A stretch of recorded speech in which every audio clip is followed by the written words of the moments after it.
The random node lets you introduce randomization into your campaign run. First, you can set how many connected nodes will be displayed to the player. This can be a specific amount or a range. Choose whether or not the randomizer will pick a new node or set of nodes each time it is triggered. You can leave it alone to make this path static. Change it to dynamic if you want the results to be different each time it is chosen.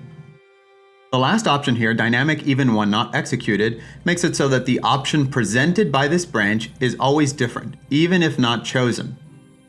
Bear in mind that these randomization options don't really matter if you're only going to encounter this random node one time in your campaign. Here's an example use of the randomizer set to static. In either case, the player will see a chest first.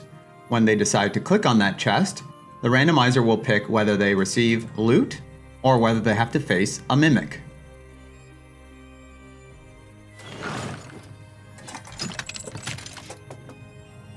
Looks like I lucked out. Enabling a false output while set to one time allows you to introduce a chance for this random to trigger. So in this case, I have a 10% chance of encountering the treasure room. Looks like I didn't get lucky this time. When you're ready to get a little bit more advanced, you can combine this randomizer with flag checks to create all kinds of systems, like this crafting system.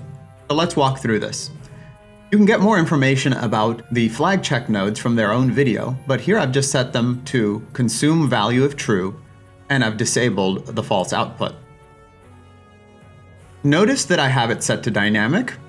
I have enable false output to make sure that if I can't create anything, I still have a valid out for this node.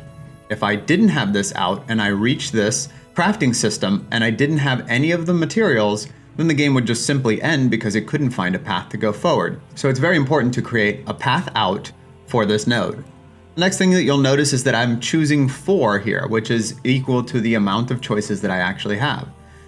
This is because I'm actually evaluating all of the branches to show before they're even shown. So if I didn't have more than 3 wood, or greater than or equal to 3 wood, I wouldn't show the make a chair. But you can also still lower the amount of options that will be chosen if you don't want to display them all at once. And finally, the no repeats option is useful if you don't want a branch to be selected again until all other options have been exhausted. This only works with dynamically randomized nodes.